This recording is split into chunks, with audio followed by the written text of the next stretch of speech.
Alright. This looks like a really fun problem. Yes, IMO after... Yeah.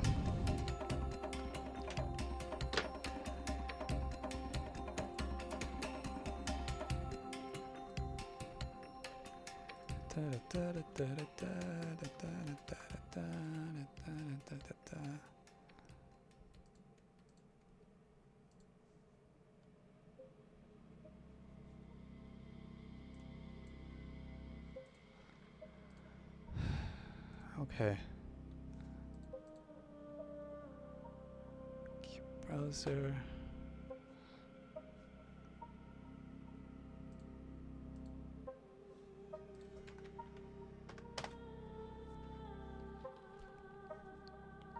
Okay, so we're just gonna bash the small one to start.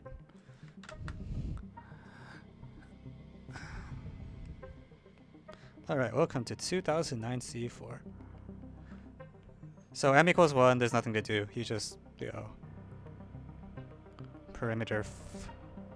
Does the problem say perimeter? Okay, the problem says perimeter, but I'm gonna sort of just ignore it and like do sum of side length instead, because otherwise you just multiply by 4. So we're gonna let s equal sum of side lengths. Thank you for Zhao Pao for another cheer. Thanks Brian ZJK for 420 bits. Oh, I just missed the... Sorry, that was a long time ago. And Learning Balance redeemed the 30-second ad break. Well. Alright, we're going to take a quick 30-second ad break while I bash out m equals 2 and m equals 4, and we'll be right back. So, see you.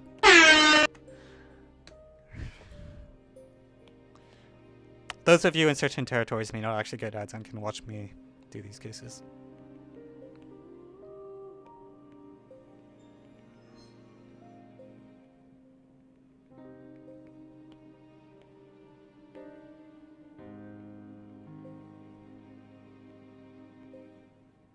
Shoot, no, I don't want some side is not right. I want like sum of width plus h across rectangles. So this one is actually 2.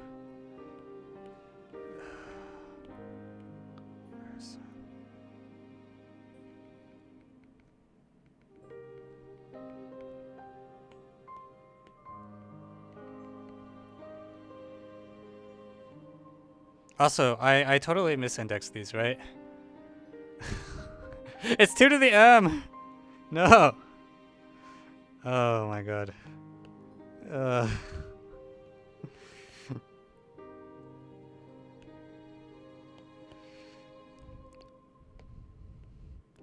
Guys, you need to fix my mistakes so I don't look too stupid for too long.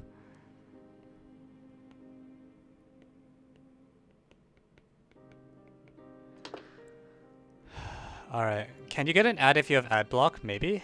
I'm not sure. How hard is level Z? Pretty hard.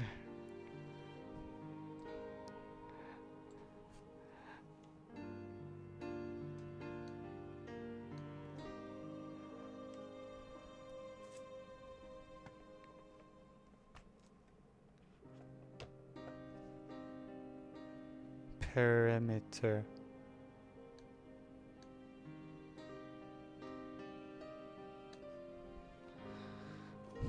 Okay, so now for m equals 2, I actually don't know off my head what the answer is. Yeah, so basically the thing is that you have this, yeah,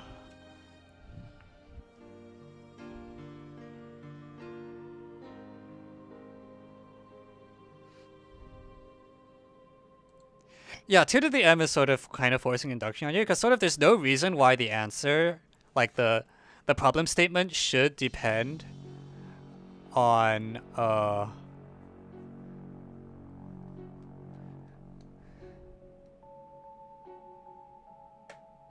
there's no reason the problem statement should depend on the dimension being 2 to the m. So the fact that the condition is there is like very...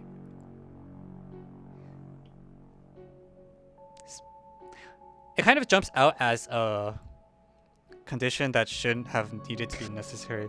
And indeed, I like the suggestion where, you know, it probably means that our construction, at least, you know, maybe we should try to also use the, what is it called? the inductive structure. And so one thing you can do is you can be like, let's swallow up these 2 by 2 squares, right? You either do it like this, and then, you know, these guys can just get their own square.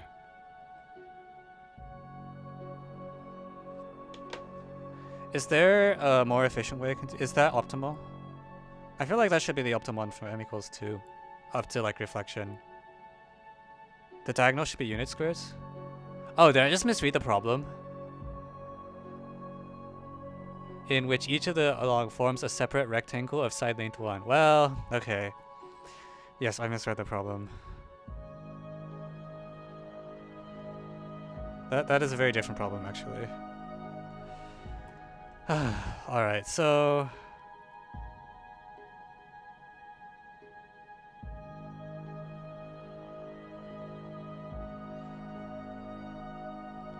rectangle of side length 1. Oh wait, is it just a stair? Okay, so it means like a square. Wait, does the problem mean a square? Does the problem mean square or like just like bar? Okay, because if it means square, then things change a lot. I'm doing 2 staircases? Okay, got it. Okay, I misunderstood what the problem meant. That's actually very ambiguous. I don't like it. Okay, so, change of plan. We're just tiling staircases. Forget it. So m equals 1 is a staircase that looks like this. And okay, well now it's very clear why you want the 2 to the m condition. Because what you can do is you can... when you have a staircase, you can split it into 2 rectangle and 2 staircases. Right, so for example, for m equals 2, the point is you could do a big rectangle like this. And now you have 2 sub-staircases. And when m equals 3, presumably the optimal construction ought to be like... alright, let me just draw this.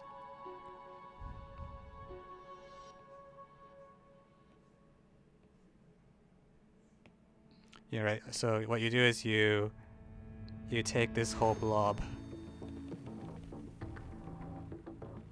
And then you hit like this dude and then this dude. Yeah, in general, yeah. Okay, well, so I think, I mean, I'm not looking at the solution, so I don't know, but I'm guessing the problem intends for it to be, let me see if I have the official wording from like some other source. So I think this wording is actually quite poor.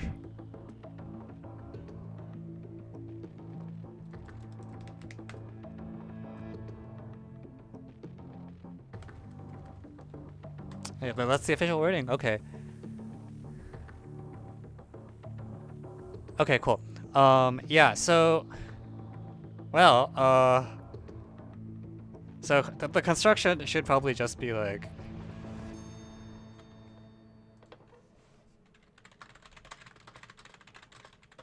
very likely to be dyadic recursion, because the construction feels very good. It's optimal in all the small cases, like it's optimal, and it explains why the problem is specifically asking about 2 to the m as the length of the staircase. Okay, so that means that I just need to show this is optimal. Oh my god. And I want to induct. I really want to induct. So if I just take a rectangle, the problem is that the tilings might just be kind of strange, so...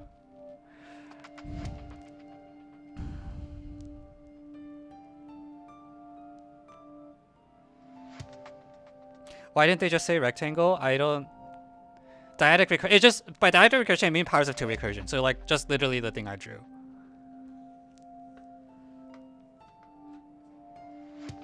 Okay, so I guess what I want to do is that for the proof of the bound, if I want to force this dyadic recursion out, I can look at this square over here, right here.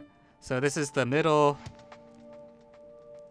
like the middle square on the thing, and it has some rectangle covering it, right?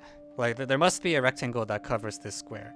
Therefore, even in a general situation, what happens is shoo, shoo, do, do, do, do,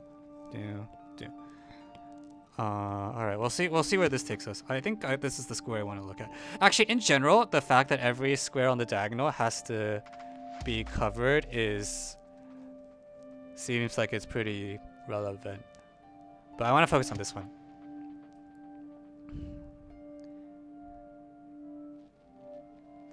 All right, see you, Andy Expandy. So there's some rectangle that covers it. So let's just draw some generic rectangle. Maybe it's not the one that we want. All right, but it looks like this. Why can't I draw?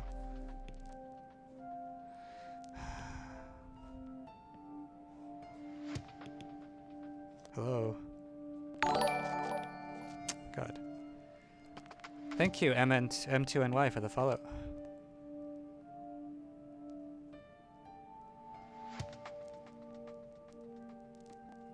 Oh, I think the stylus is just out of battery.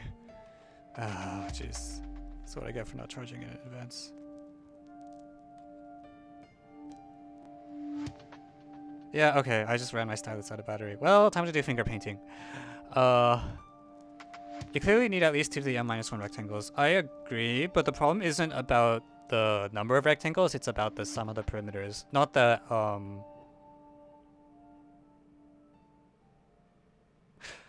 although the fact that you need at least the number of rectangles in the equality case might be relevant anyways.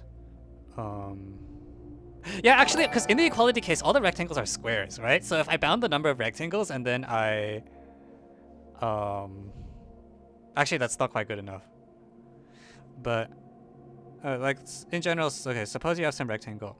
Then the point is there's some tiling here and some tiling there, but the tilings might spill over, right? Like, maybe you have, like, a rectangle like here or something.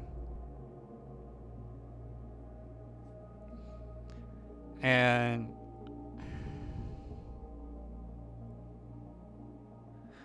well, I guess what I want to do is I want to cut it, right? I want to make a cut here. And then a cut here. And then you can bound this one and you can bound this one. But also there's some stuff that might not be counted because it's on the boundary. So, I don't like this actually.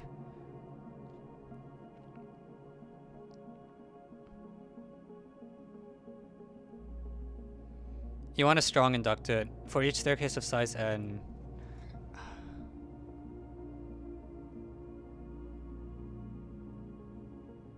What is your definition of X though? Like right now, like I want to cut it, so I just chose the center one to cut up because it's the one that makes induction work the most easily. On the other hand, you know, maybe it's just not the correct one. And the other option is that you could try to look at the bottom corner square, like the lower left square. You just induct on staircase size. I know, but I need to. You have an X, right? Like which X are you taking? 2 to the m minus induct over all integers. X is arbitrary. Just take any X.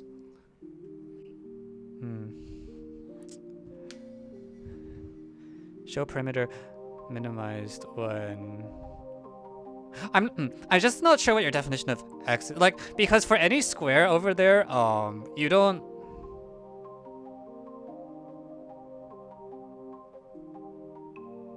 Convex.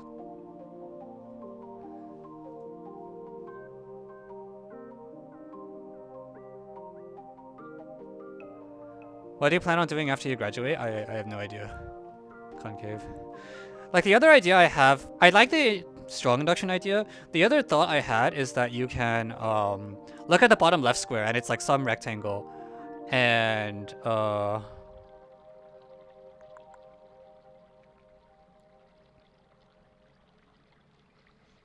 like if that rectangle reaches all the way to a corner square, then or to an edge square, then you know, you just throw the induction hypothesis at it and you win. So let me draw that as well because I think that's also a viable approach.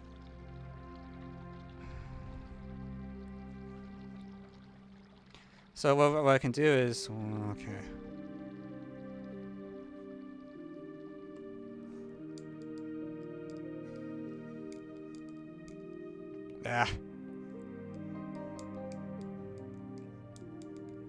I can look at instead this bottom square, right? and there's some rectangle that covers it. And the easy case is if it does this, if the rectangle goes all the way up until like some square up here, then you actually just do get 2 staircases, and then induction should just kind of work. But the alternative, the issue is that this rectangle might not actually go all the way, and maybe it goes up to like, I don't know, maybe the rectangle does like this or something. Yeah, that's pretty bad. It might still be okay because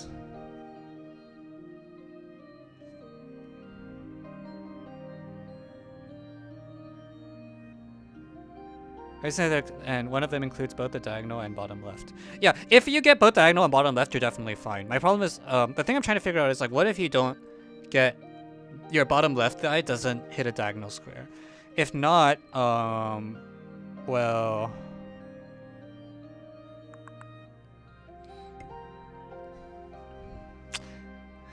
yeah, I don't know what to do with this. Expanding it all the way up is always better. Oh, is it just always better? Because if so, then we're just done. So the claim is that if I have like some stuff here, and I just take this rectangle and enlarge it, so I enlarge it like this, that will improve the perimeter.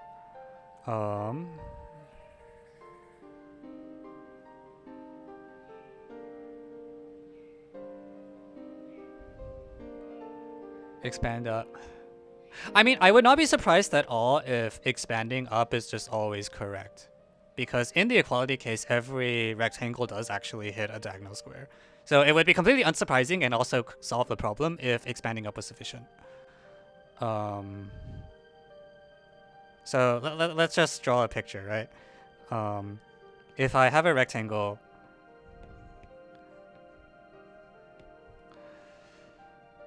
alright, and then I expand it 1 cell up.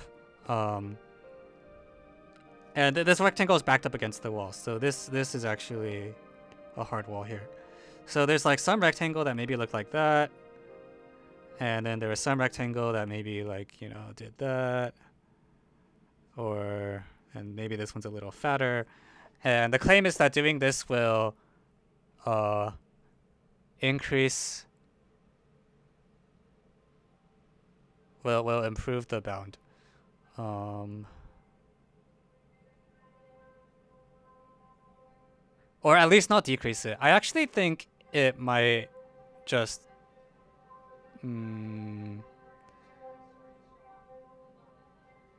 No, I see. So the problem you run into is maybe you have a rectangle that's like really fat and it looks like... a rectangle that looks like this, you're in trouble, right? Because this rectangle, you can't clean this one up just by expanding up. Or actually, it will just like really mess up this rectangle, actually. If your rectangle is... So, on the other hand, that means that this cell here exists. Like, yeah. So maybe what you do is you look at the rectangle that's right above your green one. You find this cell, and you expand until you try to expand. So there's some rectangle. You look at the upper rightmost cell here. This cell is in some rectangle. And you go all the way to the top of that rectangle. That way you guarantee that there's a nice split there. And this guy might go somewhere, you know, let's say it goes up to there, and then there's like more stuff here. And the claim is that I can improve by taking the green one and then incrementing it all the way up to there. Hey, Yaps, good to see you. Yeah, so I think if you do that, the perimeter will definitely, why will this not break other rectangles? Well, because I went all the way to the top, right? There's like literally a rectangle here. So these rectangles, they might, you might break a rectangle that looks like this. Like if it might cross here. It can't cross, like, the point is this whole red region is like, okay. So there might be some that break at the top. That's okay, you just, it might become a non-rectangle. Well, that's why you take this one and go up to here. So the point is you don't break on this edge. I'm backed up on the left. I'm backed up. If the rectangle is really tall, this might be bad.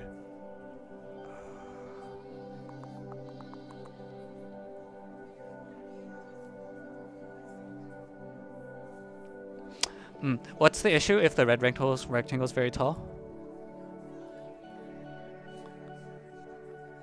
Does it not work, or does it happen to just increase? I see. Oh, I see. Okay, yeah. If the red rectangle is very tall, then you get this new edge here that's really not great for you. That adds a lot of cost. I see. I understand. Okay.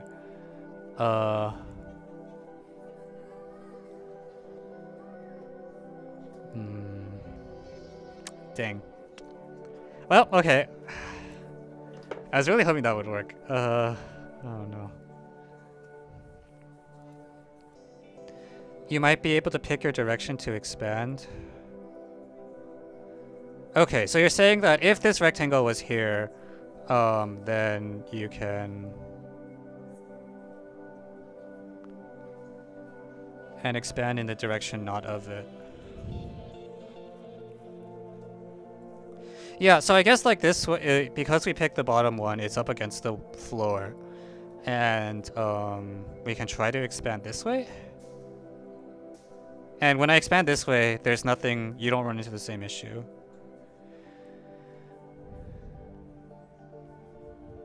Okay, so the new plan is that, forget this picture. You look at a plus 1, b plus 1, as you said. And this is under the assumption we're not at a corner square. And so there's some rectangle that covers it, and then we go the other way. Yeah, so we just expand right. When will you stream undercards? I think I might want to like figure out how the game like right now I know the rules of the game and I have no intuition for like any sort of strategy, or like, you know, I have a beginner deck and I'm also at level 1. So it might work better anyways if I... Alright, so the claim is that this will be okay. It won't worsen my score because there's at least one rectangle in this area, and yeah, if I just cut the rectangles, it's okay. Does it just work? If it's covered on top, you just push it?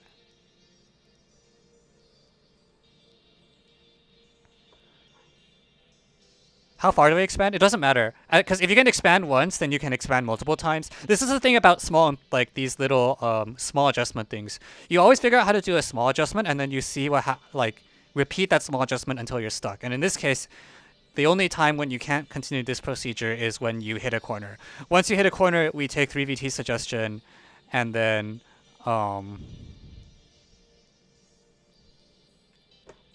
we do the strong induction. Yeah.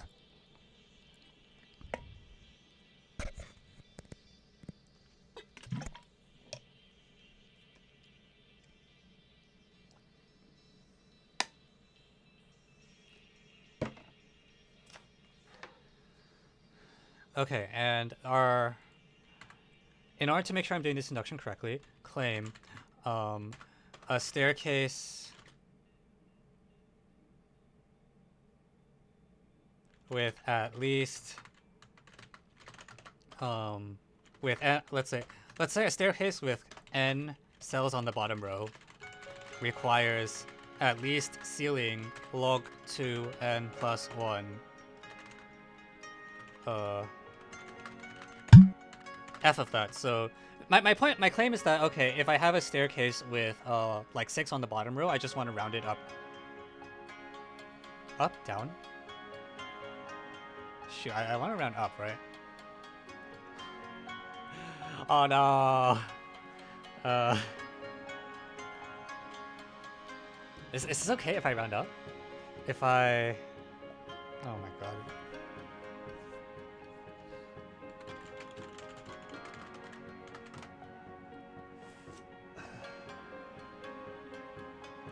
Yeah, maybe I don't even need the bottom of the floor. I just write like log 2 n plus 1. Yeah, I agree with you. Don't round. Okay, let's figure out let's figure out what the bound is. Okay, we need to do the extraction part where I actually figure out what the function is. So uh uh so when it's 2 to the m minus 1,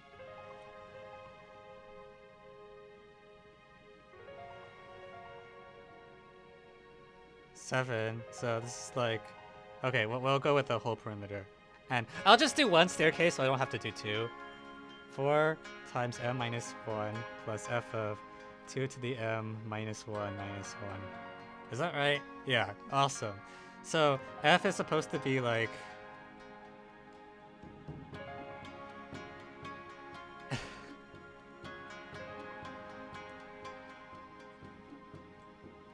yeah, sorry. There's some function I haven't put the function yet. Let me figure out. So, jeez, what is it like f of 2 cubed minus 1 is going to be like, oh lord, oh jeez, no. This is like a merge sort recursion, right? It's like f of 2 to the m minus 1 is, oh my god, log 2 m plus 1 times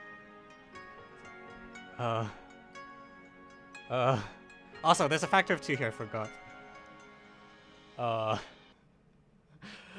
What's the merge sort exact? What's the exact thing for merge sort? I don't know, and I don't want to find out. Oh my god. Times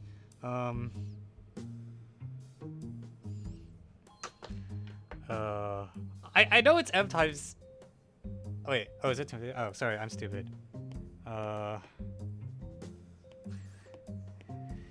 M times 2 to the m.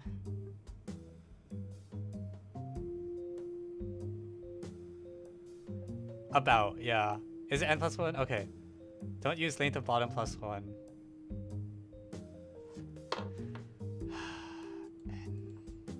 Okay, I'll use length of bottom plus 1. That's fine. It's really confusing. This burned me on the CMC as well. Just the fact that it was just off by 1 always from what I thought it was. Okay, is the exact constant m plus 1 times 2 to the m plus 1? M times 2 to the m. I hope that's the right constant. Oh, Jesus. Okay, we're going to compute some small values so that I don't look too stupid. So f of 2 to the 1 is 4. And I'll factor out the 4 from all of them just for visibility. 4 times 12. Yeah, okay, so this is an m plus 1. And then there's like a 4, right? F of 2 cubed. Okay, let's do one more test case. 24 and then 28. Shoot. God.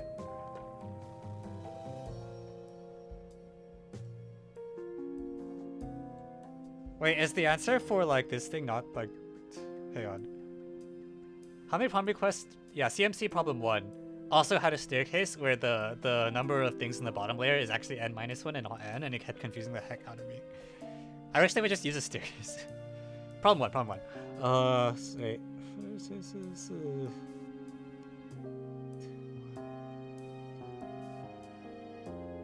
I messed up one of them. 4 times 12 is definitely wrong. Sorry, that's stupid. 1, 2, 3, 4. Sorry, this is 4. And then 4, 8, 12. Okay, awesome. Yeah.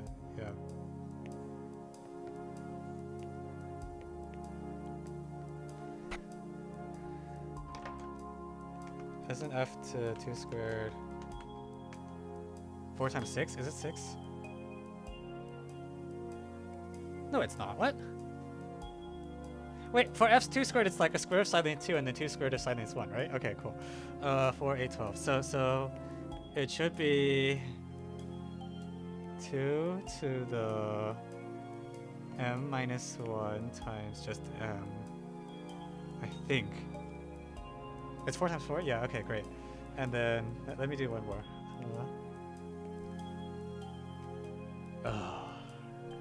This is why I was never good at the AB. This is like embarrassingly bad. 2, 4, and then there's like a 13, right? Okay, I believe m times 2 to the n minus 1. Right, okay, nice.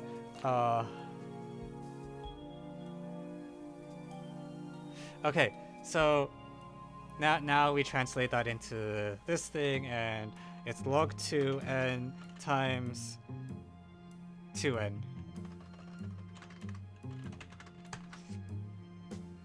I don't need to round, thankfully. Right, why right, not right, m times 2 to the n plus 1 again. Because when we do this induction, we will need things that aren't just powers of 2. Your recursion, because m minus 1 goes to 2 to the n minus 1. What?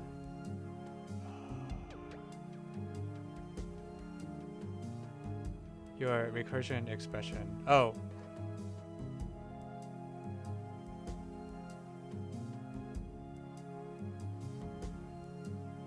Or just read your expression. 3. Oh, yes, this is not. 4 times. It's just 2 to the n minus 1, right? Okay, cool. Mistakes were made! Yeah, I got it. Okay, and now I can induct, which is that,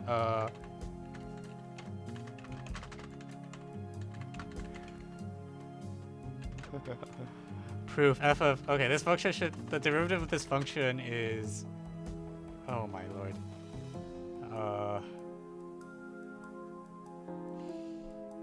It's a multiple of n log n, so I'm just going to I want to check this function is convex, so let's just multiply it by 1 over log base 2 so that I have a natural log.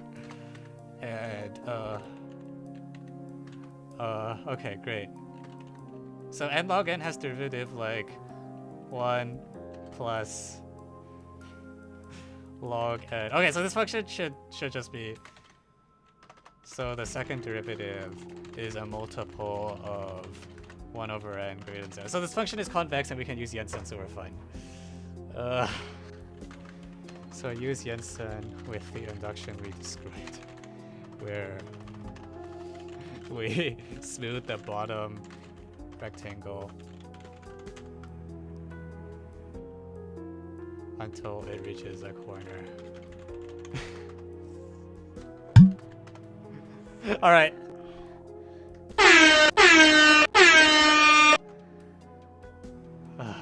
Jesus. Well, that happened. Yeah. So it turns out once you have a rectangle that reaches the diagonal, basically what happens is,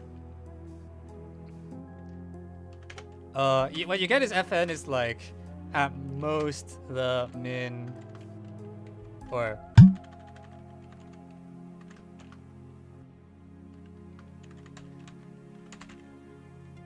it's like min across f of a plus f of b plus like an a by b rectangle. So we'll just write like, shoot, yeah, plus 2a plus b across all a and b, for which a plus b is equal to n minus 1, I guess. Chase a plus b. No, just a plus b equals n. Rigorous proof. So this means we can always do in, you always need at least this many. Yeah, and conveniently, because 2 times a plus b is like actually just like f of a plus f of b is a convex function, so by Karamata or whatever you want, well, okay, just by Jensen in this case, because you want a equals b. This is a good problem. I like this problem.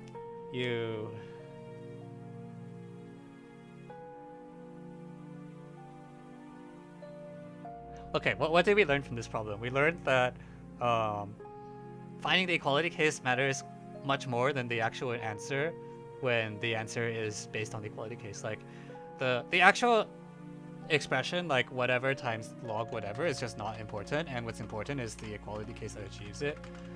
What else would you learn? Whenever you see a staircase, I think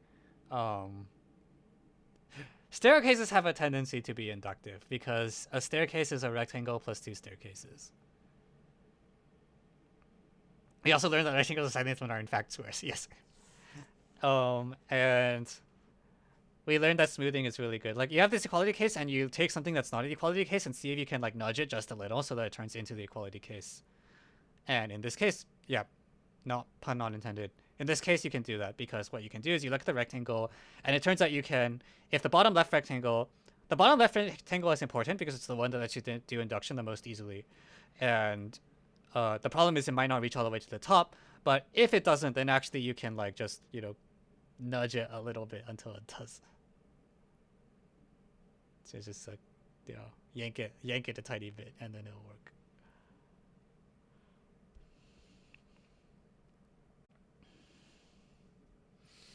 All right.